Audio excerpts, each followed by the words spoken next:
সকলকে প্রণাম। আমি তুয়া, শিলিগুড়ির থেকে। আমার দ্বিতীয় দিন বাবার লীলা কথা বলা। আজকে বাবার লীলা কথায় আমি আমার স্বামী, উনি আস্তিক বা নাস্তিক নয়, কিন্তু উনি কিভাবে বাবার কাছে আসলেন বা বাবার প্রতি উনার মন কিভাবে আসলো সেই বিষয়ে আমি একটা সেই বিষয়টা আমি বলছি। আমাদের বিয়ে হওয়ার পরেই আমাদের বিয়ে হয় 2016 অক্টোবরে। তারপরে পুরীর উৎসব ছিল। দাদু গুরু দাদু তন্দ্রাদি, অসীম মামা সবাইকে দিয়ে ফোন করায় আমার পুরী যাওয়ার জন্য। এবার আমার তখন সদ্য বিয়ে হয়েছে, আমি চুপ করে বসেছিলাম যে কিছু বলছি না, কিন্তু মনের মধ্যে একটা চলছিল যদি আমায় নিয়ে যেত, যদি আমায় নিয়ে যেত। এবার যাই হোক, আমার বর আমার মুখ দেখে বুঝতে পেরে সাথে সাথে আমাকে ওই বছরই পুরীতে যায়, কিন্তু ও দাদুর কাছে দীক্ষা নেয়নি আগে। এইবার আমার কোথাও না কোথাও একটা ইচ্ছা ছিল, যেহেতু আমরা একই গুরু, ওই যে বলে যে স্বামী স্ত্রীকে একই গুরুর থেকে দীক্ষা নিতে হয়, তো আমার মনে ইচ্ছা সবসময় ছিল যে ও যাতে দাদুর কাছ থেকেই দীক্ষা নেয়। কিন্তু দাদুর কাছে যেত ঠিকই, কিন্তু দাদুর মানে তখন আমার আমার ভালো লাগতো বলেই ও আমাকে নিয়ে যেত, সাথে ও যেত, ওরও ভালো লাগতো, কিন্তু ওরকম দীক্ষা নেব বা ভক্ত হব সেই জিনিসটা ওর মধ্যে ছিল না। তো গেল।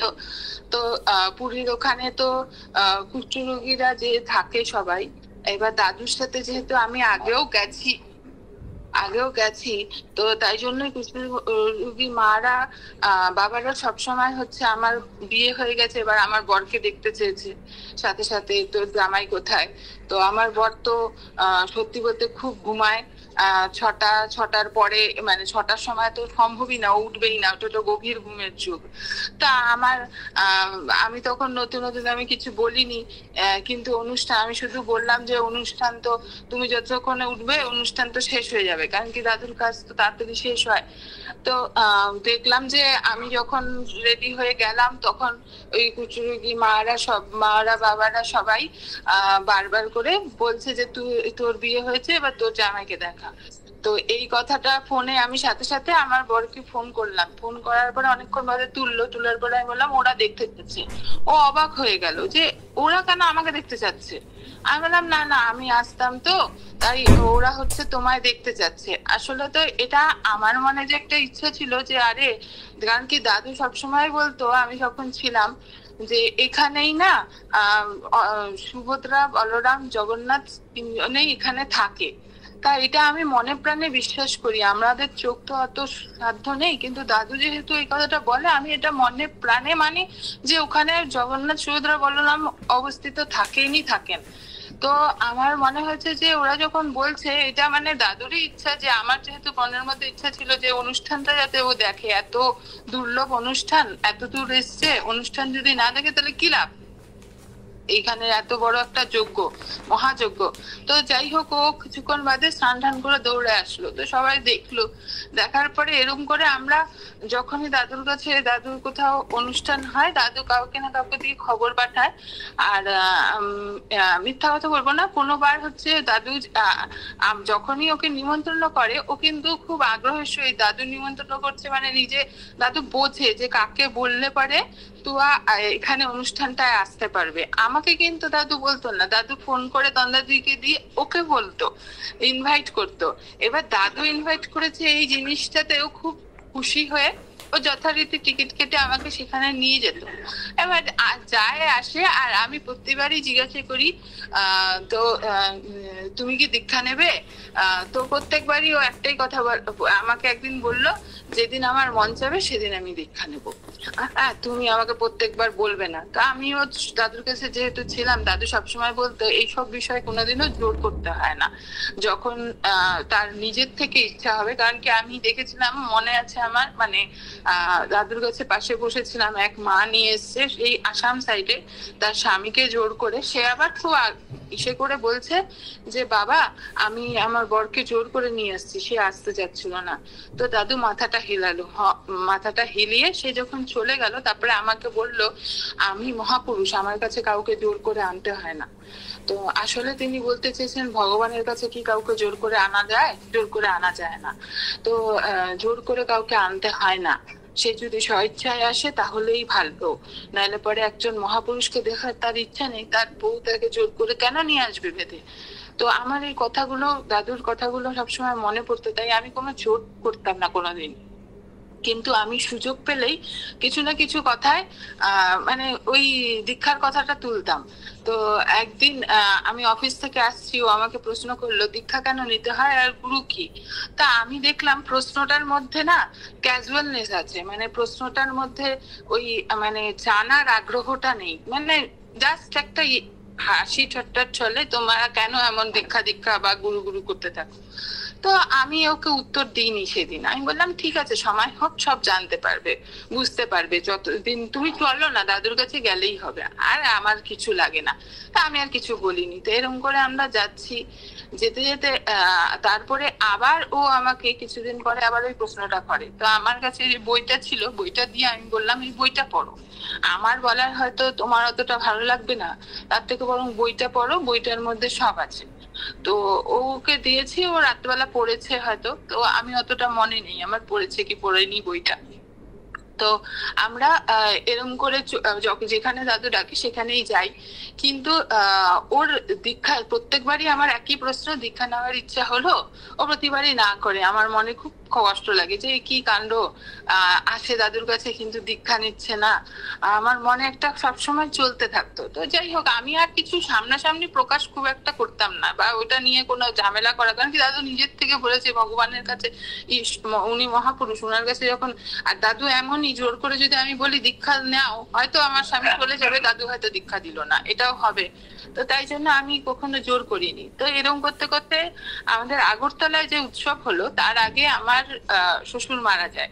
তখন আমার আবার কোভিড এর তখনও কিন্তু মানে খুব একটা ট্রেন চলাচল খুব শুরু হয়নি, কিন্তু দাদু একটা ট্রেনের নাম লিখে দিয়েছিল। ট্রেনের নামটা লিখে দিয়েছিল। আমার বরের একটা হ্যাবিট আছে, দাদু যখনই কোনো জিনিস দেয় অনেক আগের থেকে দেয়। এবার ও রোজ রাত্রে দাদু দিল, তো ওই হ্যাবিটটা আছে যে ও রোজ রাত্রে ওটা চেক করতে থাকে। এবার চেক করে একদিনকে আমাকে বলছে রাত্রেবেলা, দাদু কি ট্রেন দিয়েছে, ওদিন তো অনুষ্ঠান হবে না। তো আমি বলছি কেন? বলে ওদিন তো কোনো ট্রেনই নেই, আর রেলওয়ে মিনিস্টার কি আলাদা করে ট্রেন দেবে নাকি? তো আমি তখন বলছি যে শিবানন্দ বাবা, আমার দাদু কোনো দিন প্রি প্ল্যান লিস্ট থাকে, আর প্রি প্ল্যান লিস্ট যখন ওইখানে ট্রেন থাকুক বা না থাকুক, রেলওয়ে মিনিস্টার ট্রেন দিক বা না দিক, কিন্তু ট্রেন ওদিন আসবেই। তখন ও বলছে যে অসম্ভব ব্যাপার, এটা সম্ভবই হতে পারে না। কারণ কি একটা রেল যেটা লিস্ট বানায় আমরা সবাই জানি। বলে তোমার কি মাথায় বুদ্ধি নেই? যে আমি বলছি কি দেখো, আমার মাথায় হয়তো তো বুদ্ধি নেই, কিন্তু আমার মাথায় এতটুকুন জ্ঞান আছে, আমি এতটুকুন জানি আমার দাদুর লিখিত কোনোদিনও ফেল হতে পারে না, এটা আমার দৃঢ় বিশ্বাস। তো ও তখন বলে যাচ্ছে যে এটা অসম্ভব। ও রোজ দেখে এরকম করে, রোজ দেখে যাচ্ছে ট্রেন, কোনোদিন কিন্তু এই ট্রেনটা পাওয়া যাচ্ছে না। মানে 3 মাস আগে তখন তো ট্রেন অ্যাভেলেবেল সিট থাকতো, 3 মাস ধরে কিন্তু ও রোজ দেখে যাচ্ছে। রাত্রেবেলা করে অফিস থেকে ওর ডিউটি হয়ে গেছিল, এসে ও ট্রেন চেক করা। দেখো আজকেও দেয়নি। আমি বলছি হবেই, আমার দৃঢ় বিশ্বাস যে হবে। আর আমি রোজই একটাই কথা বলি, সে ও হাসে, বলে ঠিক আছে তোমার বিশ্বাস তোমার কাছে রাখো, কিন্তু এটা সম্ভব না, তুমি একটু বোঝো। তাই আমি বললাম না, আমি সম্ভব অসম্ভব বুঝি না, তুমি সম্ভব অসম্ভব বোঝো। আর তুমি তো দাদুকে বোঝোনি, তাই জন্য তুমি সম্ভব অসম্ভব বোঝো না, এতদিন যাচ্ছ দেখে বুঝতে পারছো না। তো বলতে যে না না, আমি সব, দাদুকে ভালো লাগে আমার, কিন্তু এটা তো একটা বুঝতে হবে তোমাকে, কমন সেন্সের ব্যাপার, যে ট্রেন যখন লেই ওই লাইনে, এই ট্রেনটা আসার কথাই না, হঠাৎ করে রেলওয়ে মিনিস্টার কিভাবে ট্রেনটা একটা অ্যাড করে দেবে? তাই আমি বলছি যে না না, ঠিক হবে ঠিক হবে। এটা এই করতে করতে চলতে থাকে, কিন্তু এর মধ্যেখানে তো এই করতে করতে আমার হচ্ছে খুব অসুস্থ হই। মানে আমার কোভিড এর পরে চেস্ট ইনফেকশন হয়েছিল। চেস্ট ইনফেকশনে আমি হসপিটালাইজড হই। তো হসপিটাল থেকে হসপিটালে যাওয়ার আগেই ঠিক 1 মাস আগে ও হঠাৎ একদিনকার রাত্রেবেলা আমাকে বলছে, হঠাৎ করে এটা কি হলো, মানে ওর যে রুটিন, রোজ ট্রেন দেখছে, হঠাৎ করে লাফ দিয়ে উঠে বলছে এটা কি হলো, ওদের পুরো ফ্যান চলছে সবকিছু চলছে কিন্তু ওর ঘাম ঝরছে। তো বলছে যে তোমার তোমার দাদু তো ট্রেনটা দিয়ে দিল।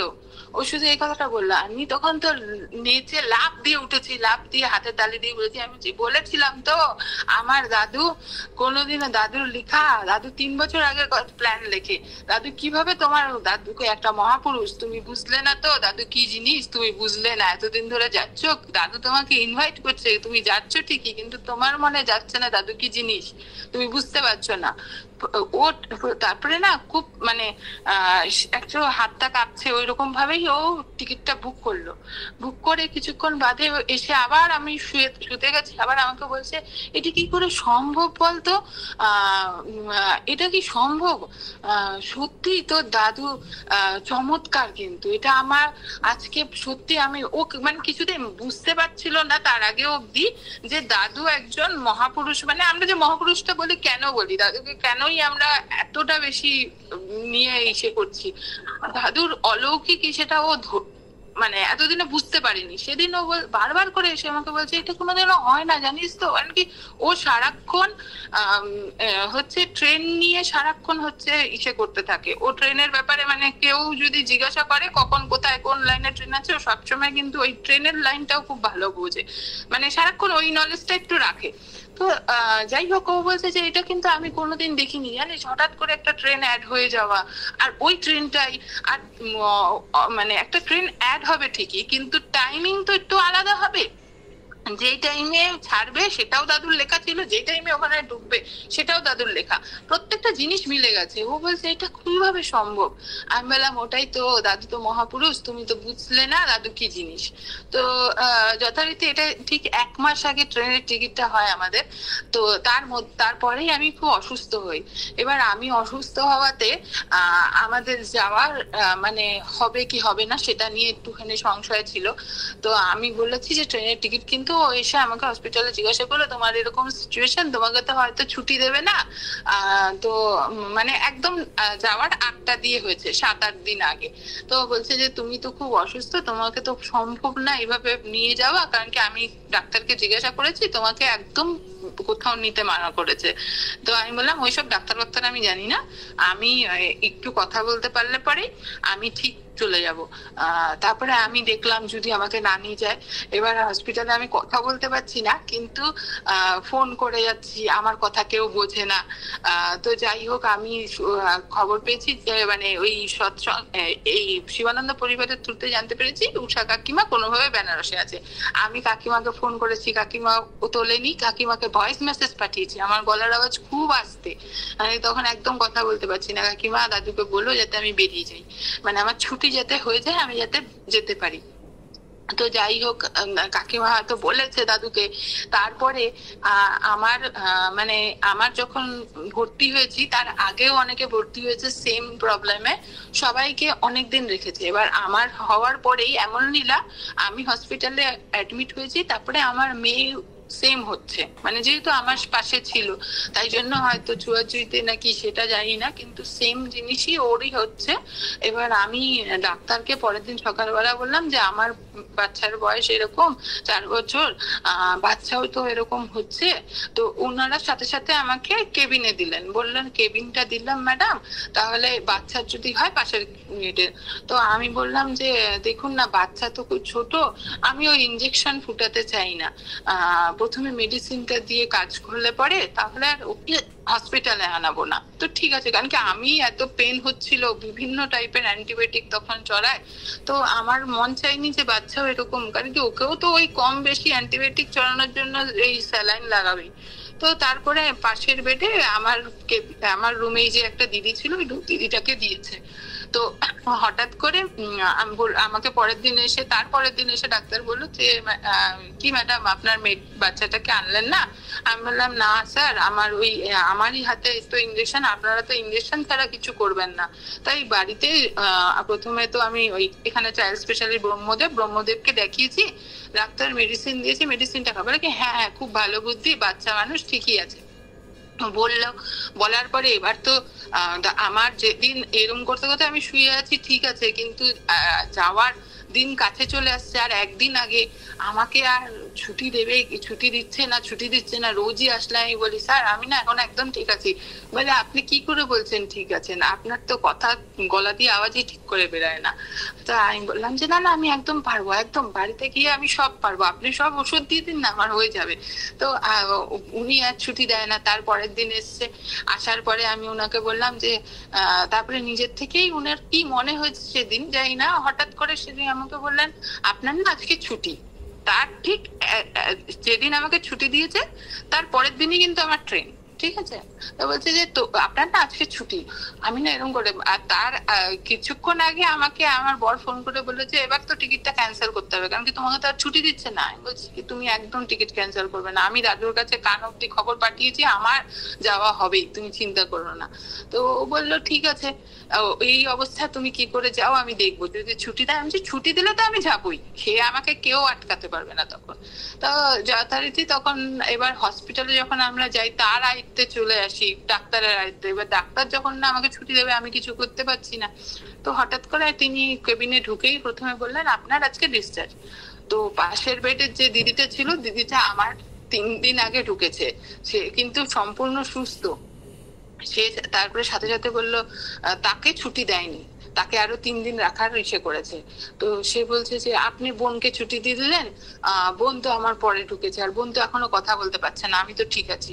বলে না উনাকেও রাখতাম যদি উনার মেয়েটা অসুস্থ না হতো।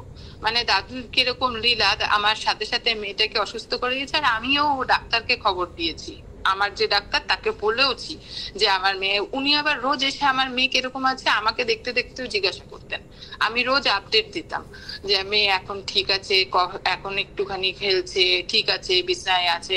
তো বললো যে উনার এত ছোট বাচ্চা ছেড়ে উনি বাড়িতে আছেন, উনাকে আরো 1 সপ্তাহ ইঞ্জেকশন চড়াতে হতো অ্যান্টিবায়োটিক, ঠিক আছে আমি উনাকে বাড়িতে দিয়ে দেবো, কিন্তু আপনার তো আর এইসব নেই, পুরোপুরি সুস্থ হয়ে তারপরে বাড়ি যান।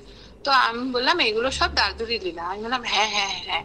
তো যথারীতি আমাকে এসে বাড়িতে নিয়ে গেল। বাড়িতে যাওয়ার পরে পরের দিনকে আমরা ট্রেনে উঠলাম। ওঠার পরে আমি ওখানে আগরতলা যাওয়ার পরে যেদিন গেছি সেদিনকা, এবার আমার যেহেতু শ্বশুর মারা গেছে, একটা হয় না বাবা মারা গেলে পরে ছেলে মাথায় একটা সারাক্ষণ একটা খালি শূন্যতা থাকে, মনের মধ্যে একটা অশান্তি চলতো। তো ও চুপ করে গিয়ে দাদুর ওখানে দূরে, ও সবসময় দূরেই বসে, দূরে বসে আছে। এবার আমার তো একটু আগিয়ে গিয়ে বসা, দাদুর সামনে কথা বলা এটা ছিল। তো ও দেখি ওই মানবেন্দ্র মামার রুমটায় দাদু খাটে বসে আছে।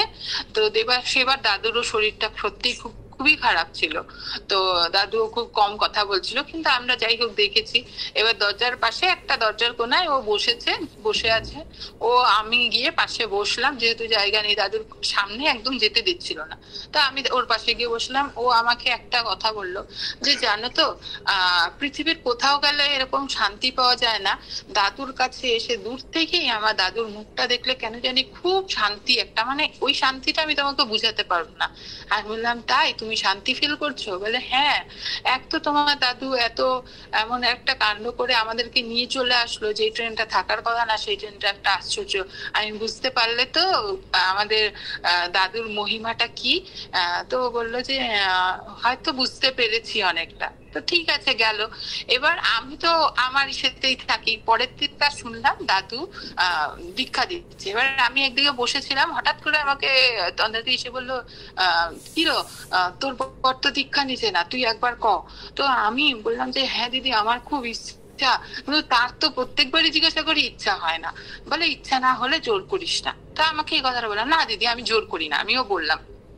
তো আমি সাথে সাথে দৌড়ে গিয়ে ওকে বললাম দাদু না কালকে কল্পতরু হয়, একটু কথাটা অন্যভাবে বললাম একটু গুছিয়ে। দাদু না 8 তারিখ কল্পতরু হয় জানো, কল্পতরুতে দীক্ষা নেওয়া মানে সৌভাগ্যের ব্যাপার। আমরা তো এমনি দিনে দিয়েছি, আর দীক্ষা যে কোনো দিনে নেওয়া যায়, কিন্তু তাই বলে কল্পতরুতে নেওয়া মানে একটা বিশাল সৌভাগ্য ব্যাপার। তুমি কি দাদুর কাছে কালকে দীক্ষা নেবে? বলে না চুপ করে বসে আছি। তারপরে দেখি কিছুক্ষণ বাদে কি চিন্তা করে আমাকে উত্তর দিল, আচ্ছা যাও আমি কালকে না দীক্ষা নেবো। আমি বললাম যে সত্যি দীক্ষা নেবে? আমি তো ব্যাস মানে আনন্দ, ওর সামনে কিছু এক্সপ্রেস করিনি। কিন্তু বলছে কি কি লাগবে।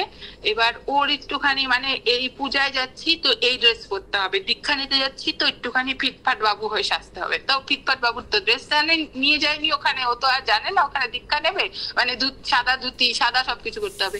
আমি বলছি ও বাবা ওই যে সাদা শার্টটা আছে ওই সাদা শার্টটা পরে গেলে পরেই হবে। ও দাদু ওইসব কি অত লাগে নাকি, দাদুকে দেখো না, দাদুর কিচ্ছু লাগে না। আর কি লাগবে? আমি বললাম হর্তকি লাগবে। আমি বলছি ও আমি কিনে নিয়েছি, আমি তো আগেই কিনে ব্যাগের মধ্যে নিয়ে রেখে দিয়েছিলাম। আমি বলছি হর্তকি আমার কাছে আছে, তোমাকে চিন্তা করতে হবে না। দাদুকে তারপরে বিকাল বেলা গেলাম, দাদুকে বললাম, দাদু বললো হ্যাঁ কালকে সকালে 8টায় সবার থেকে দীক্ষা দেওয়া হবে, ওকে আসতে বললো। এবার পরের দিন সকালবেলা 8টায় মুষুল ধারে, 8টায় না ঠিক 6টার থেকে বৃষ্টিটা শুরু হয়েছে। আমি তো রেডি টেডি হয়ে 6টার আগে মানবেন্দ্র, আমি হোটেল ছিলাম, হোটেল থেকে মানবেন্দ্র মামার বাড়ি চলে গেছি। কিন্তু বাচ্চা ঘুমাচ্ছিল জন্য ও ছিল, ও তো ঘুমায়ও, আমার বড় একটু একটু লেটেই ওঠে, তো ও ঘুমাচ্ছিল। তো যথারীতি ও আসছে না। এবার আমার তো যতক্ষণ না কাজটা হচ্ছে আমার মনে একটা টেনশন যে কি হবে কি হবে। আমি মনে প্রাণ দাদুকে ডেকে যাচ্ছি, দাদু পাশেই বসা, তো তাহলেও দাদুকে ডেকে যাচ্ছি দাদু যাতে দীক্ষাটা নিতে পারে। তো এই করতে করতে ঠিক বৃষ্টিটা 8টা বাজার একটু আগ থেকে, কিন্তু 10-15 মিনিট আগে, তার আগে অব্দি পুরো বৃষ্টি হাঁটু অব্দি জল হয়ে গেছে রাস্তায়। তো আর 8টা বাজার ঠিক 5 মিনিট আগে বৃষ্টিটা একটু কমলো। তো আমার বর বাচ্চা নিয়ে অটো করে এসে বললো জানো পুরো রাস্তায় জল, কি করে আসলাম। তুমি আবার একটু রাগ করলো যে বাচ্চাটাকে নিয়ে আসোনি। আমি বলছি এত সকালে তো মেয়ে ঘুমাচ্ছিল, আমি কিভাবে নিয়ে আসবো। তো যাই হোক হাত মুখ ধুয়ে বললো কোথায় দীক্ষা দেবে। এবার আমি ভাবছি এত বৃষ্টিতে এসছে, বাচ্চাকে রেডি টেডি করে এসছে, কি জানি বাবা আবার বলবে এখন আমি কিছু নেবো ঠেবো না, দীক্ষা নেবো না। তারপরে দেখলাম যে না, দৌড়ে গিয়ে নিচেই বসে পড়লো। তারপরে তো সে নন্দা কাকিমা ছিল, নন্দা কাকিমা ডাকলো ওকে, তো গিয়ে ফটাফট বসলো। বসে তারপরে দাদু দীক্ষা টিক্ষা দিল, দাদুর কাছে দীক্ষা নিল। দীক্ষা নেওয়ার পরে দাদু বলে দিয়েছে 10 বার, সে 10বারই মন্ত্র জপ করে, তার বেশি সে করে না। তো এরকম করে চললো। কিন্তু দাদুর কাছে দীক্ষা নিলে পরে সবকিছু হলো না। এবার তো গিয়ে দাদুর প্রতি একটা টান থাকতে হবে, দাদুর কাজগুলো করতে হবে। এবার আমি দেখি যে সব জায়গায় যায় কিন্তু দাদুর কাজে খুব একটা ইসে করে না। তো আমি বলি তুমি কাজে যাও না কেন? বলে না ওখানে তো অনেকে আছে, আমি হয়তো কিছু ভুল করব, আমি তো অত বুঝি না, আমি তো নতুন তাই জন্য। আমি বলছি কি আরে বাবা গেলেই না শিখতে পারবে, সবাইকে জিজ্ঞাসা করে করবে। তো ও বললো না না আমি ওই জন্য যাই না। এর তো দাদু বৃন্দাবনে ডাকলো, বৃন্দাবনে গেলাম আমরা। কিন্তু বৃন্দাবনে গিয়ে আমার আরেক জ্বালা, সে যেখানেই যায়, কোনো মন্দির যাবে, পাশের মন্দির, এত মন্দির দেখেছে, সে খুব আনন্দ, মানে ওখানে গিয়ে একটা আলাদা আলাদা আনন্দ জগৎ সবারই হয়। তো সে সব জায়গায় আমাকে টেনে নিয়ে যায় যে তুমিও চলো মন্দিরটা। আমার তো আগে সবই দেখা, দাদু আমাকে সব ঘুরিয়ে দেখিয়ে দিয়েছে, তাই আমার অতটা মানে দাদুর কাছে গিয়ে বসবো, দাদুর কাছে গিয়ে বসবো। আমি একদিন ভাবছি দূর দাদু ভাল লাগে না, এ কি জ্বালা, যেখানে যাচ্ছে সেখানে আমাকে টেনে নিয়ে যাচ্ছে, আমি 2 মিনিট ভালো মতন তোমার কাছে বসতে পারি না। এবার কি হয়, দাদু তো একবারে বসে থাকে না, দাদু কি একটা কাজ করতে আবার ঘরে ঢুকে, ওই দাদু ঘরে ঢুকেছে বলে আমাকে টেনে নিয়ে চলে আসে। তো এরকম করে আমি দাদুর কাছে বসা হয় না। আমি তো মনটা কিরকম করতে থাকে, দূর দাদু তোমার কাছে বসতেও পারি না, এ যদি একটু অন্য কোথাও কাজে থাকতো ইনভলভ তাহলে আমি একটু তোমার কাছে গিয়ে বসতে পারতাম। তো এই করে ও হচ্ছে। হঠাৎ পরের দিন যখন আমি সিঁড়ি দিয়ে উঠছি, হীরামন্দা তাকে বললো চল ভাই কাজে যাবি, আমার সাথে চল কাজ আছে একটা, বললে তাকে টেনে নিয়ে চলে গেল। সে কাজ করছে, দাদু আমার সাথে কথা বলছিল না, তার আগে সবার সাথে কথা বলছে, ওখানে যারা পূজারা বসে আছে। হঠাৎ আমাকে দেখে বললো, দাদু ঠিক লক্ষ্য করেছে এত লোকের মধ্যে ও যে কাজ করছে। দাদু আমাকে ডেকে বললো সে আমার কাজ করছে, দেখ তোর বর আমার কাজ করছে। তা আমি বললাম দাদু তার না এখন তোমার প্রতি মন হয়েছে, সে বলে পৃথিবীর কোথাও গেলে এত শান্তি পাওয়া যায় না, কিন্তু তোমার কাছে আসলে নাকি খুব শান্তি পায়। বলে আচ্ছা তাই বলেছে? বলে তার আরো মন হবে কাজ করা, তুই চিন্তা করিস না, তুই কিন্তু চিন্তা করিস না, তার আরো আমার প্রতি অস্বাভাবিক টান হবে। আমি বললাম যে ঠিক আছে দাদু তোমার কৃপা, আমি তো ব্যাস আমার কি, আমি তো বুঝতে পারছি, আমার তো আর বাইরে দৌড়াতে হচ্ছে না কোথাও, আমি দাদুর কাছে বেশিক্ষণ বসতে পারছি। তো চললো, এবার দাদুর কাছ থেকে চলে আসলাম। চলে আসার পরে এবার দাদুর কাছে যখনই যাই ওর ধীরে ধীরে ধীরে ধীরে আগ্রহ বাড়ে। কিন্তু দাদুর কাছে মানে আর বলতে হয়নি আমাকে, এখন পুরীর অনুষ্ঠান যেখানেই কোথাও নবদ্বীপের অনুষ্ঠান আমাকে ছাড়া চলে যায়, নিজের মতন করে করে। তো এইবার দাদু চলে যাওয়ার পরে ও আমাকে বলছে এখন যে টান হয়েছে আমি কিভাবে এই কথাটা দিয়ে বলি। সে আমাকে বলছে তুমি আরো কয়েক বছর আগে আমাকে বিয়ে করতে পারতে, তাহলে আমি দাদুটাকে আরো কিছুদিন পেতাম বেশি। তোমার জন্য তুমি বা আমাকে একটু আগেই পরিচয় করিয়ে দিতে, তাহলে আমি দাদুকে পেতাম বেশি দিন আমার কাছে রাখতে পারতাম। আমি তো বেশি দিন পেলাম না দাদুকে, দাদুকে অল্প সময় আমি পেলাম কাছে। তো এটাতেই বুঝি যে দাদু যে মানে একটা মানুষের মানে আমি বলবো না ও নাস্তিক ছিল কোনো সময়, কিন্তু আস্তিকও ছিল না। ও শুধু ওই শ্রাবণ মাসে শিবের উপাস করব, মানে জল ঢালবো আর নিরামিষ খাবো, ওই মাসটা পুরো এটাই ছিল আমি দেখেছি। কিন্তু তাছাড়া যে আর খুব আড়ম্বর করে, কিন্তু ওর ধীরে ধীরে দাদু যে কিভাবে একটা মানুষকে, আমার যে মনের ইচ্ছে ছিল যাতে দীক্ষাটা আমারই মানে কাছ থেকে নেয়, অন্য কোথাও থেকে না নেয়, কিভাবে ওর মনটাকে পরিবর্তন করলো সেটা ও হয়তো ওই ট্রেনটা সেদিন না আসলে, ট্রেনটা একটা মানে একটা অলৌকিক ঘটনা না ঘটালে পরে তো সে বুঝবে না। ওই ঘটনাটা ঘটানোর পরে ওর মনে একটা আমূল পরিবর্তন হয়েছে, ও বুঝতে পেরেছে দাদু সাধারণ মানুষ নয়। তো এটা বলে